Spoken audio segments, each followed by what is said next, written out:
In this video, I'm going to talk about Freehold to Leasehold Strategy Explained, otherwise known as title splitting. This can be a very profitable strategy that anybody can do. Doesn't matter what level of experience you have, once you understand how to do this and what you're looking for. And I guarantee there are going to be deals in your area which you might be missing if you don't understand how to use this very powerful strategy. So my name's Simon Zutshi. I've been investing in property since 1995, so over 25 years. I'm the founder of the Property Investors Network, which is the largest network of meetings for property investors all over the UK. We have 50 meetings every single month. I'm the author of Property Magic, the Amazon #1 property bestseller. And I've been teaching people like you since 2003 how to become more successful investors. Now, this strategy is a really fantastic strategy. And let me share with you the basic concepts. I'm going to give you an analogy to help you understand. And it's a non-property example, but I think it would help you understand exactly what I'm trying to talk about here. So let's say someone owns a cafe. They own a cafe that do breakfasts and lunches and salads and toaster sandwiches and soups and things like that. And they sell tea and coffee. And in the afternoon, a lot of people like to come to this cafe and they have a cup of tea or coffee and they have a nice slice of cake. So the restaurant cafe owner has got a choice. They could either make a cake, and homemade cakes are great. They can make it, but they've got time and money to do that. Or they can go to the wholesaler and they could buy a fantastic looking cake for maybe, say, £10. And it's been made in a factory, but it looks and tastes amazing, and they can do it when they're picking up the other shopping. So it's dead easy for them. And instead of making the cake themselves, they literally take it back to the cafe and they take the big cake and they cut it into slices. It might be 8, 10, 12, but let's say this particular cake, they're going to cut into 8 slices. So they bought the cake from a wholesaler at £10. They've cut it into 8 slices. Now they're going to sell those individual slices. Whenever they sell a cup of tea, hey, would you like a piece of cake with that? Great. And maybe they sell the cake for £2 a slice. So there are 8 slices at £2 each. That means the cake can be sold for basically £16. Now, they haven't had to make the cake. All they've done is literally cut it up. And they've taken something that was purchased for £10, and by cutting it up into smaller chunks, they're selling it for £16. So they're making this profit. So in other words, if you add up the sum of each of the individual pieces, it's more than the whole.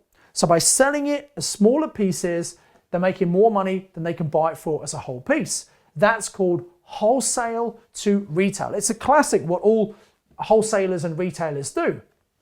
We can use that exact principle in property investing. Let me give you now a property related example.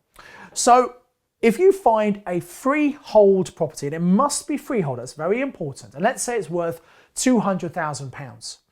Now, this is a property where someone else has already turned that property that was a house at one point into a number of smaller units. They made 1 or 2 bedroom apartments in that block. So it might be a house that now has got, let's say, 4 1-bedroom apartments.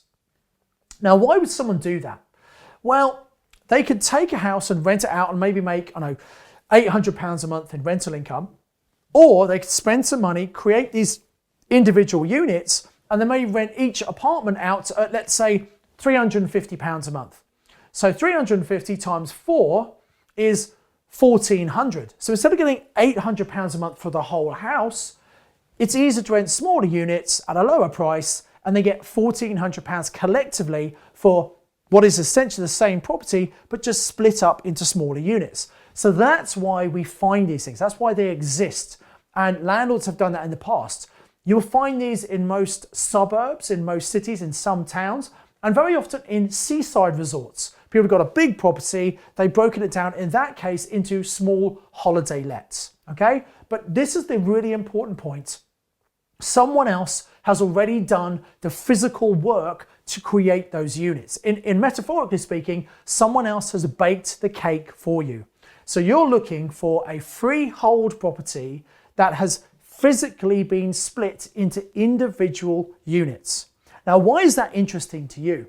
Well, let's say we look at each of those individual flats, let's say the one-bedroom flats, as a one-bedroom leasehold property. Now at the moment it's freehold, but let's say it's a leasehold property, that might be worth, say, £75,000. So if you have 4 of those properties at 75,000, that's a cumulative value of 300,000. And yet you can go and buy that property for 200,000. You get a solicitor to, metaphorically speaking, cut it up like the cake, and they do that by creating individual leases for the individual units. And suddenly the value of those properties has increased. So you can buy for 200, you get your solicitor to create the leases, suddenly it's worth 300, that's a gross profit of £100,000. Now I know what some people think when they hear, oh my God, that's amazing. Some people think, oh, I'm sure that's not possible. Believe me, this is possible. You might think, why is everyone not doing it? It's because it's specialist knowledge. Not everybody knows about this. You might think, why on earth does the owner not create the individual leases when they first create the property? Well, look, it costs money to create the leases. You have to pay a solicitor. It might be several £1,000s to create the leases. But remember why the landlord did it in the first place. They did it because rather than renting out the whole house, they wanted to rent out individual units. Well, they didn't have to create individual leases to be able to rent those units out. They could keep the whole building as a freehold and not have to spend that money with their solicitors. Most people don't spend money if they don't need to. So they never needed to create the leases in the past. They rented them out as single units. They haven't sold them, and so they've not needed leases. So this is why we have freehold buildings that are already physically split into individual units.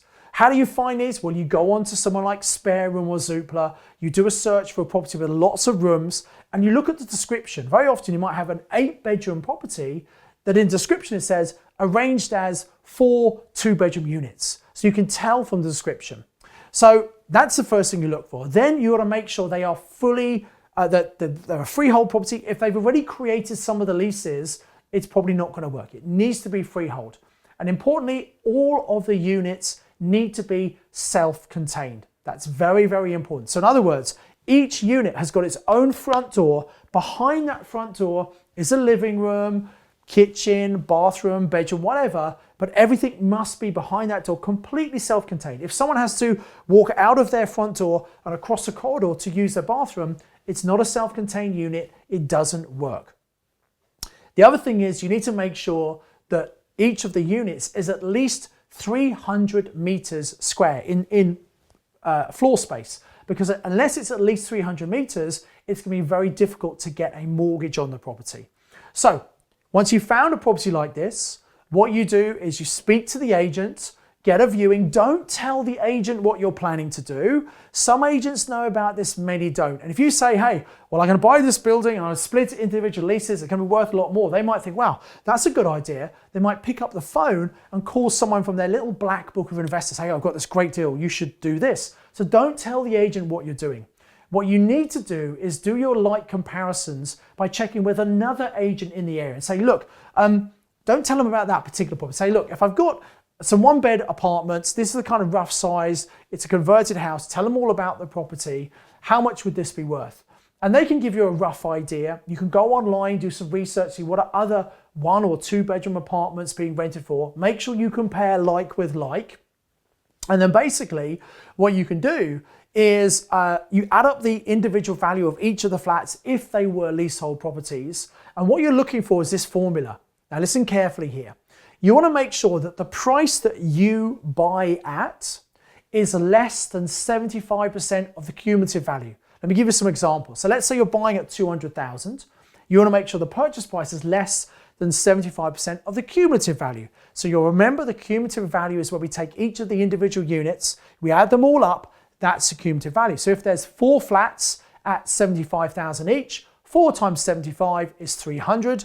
So 300,000, 75% of that is 225. You're buying for 200, so therefore the purchase price 200 is less than 75% of the cumulative value, which is 225. In that example, it works really well. Now, what does that then mean? Well, you could go and buy the property, and then you could get your solicitor to create the leases, and then you can either sell the units on for a profit or you can refinance and hold on to them. A couple of technical details here just to fill you in. You cannot be the freeholder and the leaseholder. You need two separate entities to do that. So you might have some in your own name and then a company has a freehold or vice versa. And the other thing is you would need to put a deposit in, create the leases. Some mortgage companies want you to own it for 6 months before you can then refinance. Some are okay with a shorter lease. But again, speak to a mortgage broker who's got experience of exactly how to do this. And the final thing is there's actually a way of doing this using none or very little of your own money. What you can do is you can find a deal like this, you can exchange contracts and put down a deposit. Now normally it's 10%, but it doesn't have to be, it could be 5 or 1%, whatever you agree with the owner. And then you create the leases. If you speak to someone like Crowd Property, crowdproperty.com is one of my businesses. I'm one of the co-founders and the major shareholder, and we will actually help you fund those deals. So let's say a property you're buying for 200, and once you've created the leases, it's worth 300,000. Well, we will come in and we'll help you buy that property based on the higher value that you've created. So you exchange contracts, your solicitor creates the leases, that gives us a higher value. We'll get a RICS valuation. We might lend, say, 65% of the higher value. Depending on how much value is being created, it means you can buy the property using very little of your own money. Then 6 months later, you can refinance to pay back the crowd. So there are creative ways of doing this using very little of your own money. Now I've actually got some extra training all about this. If you click on the link below, we've got a whole hour training that only explains the exact process, gives you lots of actual examples of what some of my students have done, so you can see this absolutely works and that you can implement this once you know how to use the specialist knowledge. So click on the link below and come and register for that training. I'd also like you to, if you like the video, give us a thumbs up. If you haven't subscribed yet, why not subscribe to the channel and then click the bell icon so anytime a new video comes out of this, you're going to get notified so you don't miss any of the valuable content I'm sharing on a weekly basis. If you've got any questions or comments, please put those in the comments below and I'll come and answer as many as I can. So I do hope you've enjoyed this video. Make sure you like it, come and subscribe, and also click on the link below to come and register for this extra training all about freehold to leasehold title splitting. So invest with knowledge, invest with skill. I'll see you in the next video. I do hope you got massive value from watching this YouTube video. I'd encourage you to click on the link below to come and do the online training with me. And I've got another video lined up for you, which I think is also going to be really useful that you should watch once you've registered for the online training with me. So invest with knowledge, invest with skill. I'll see you very soon.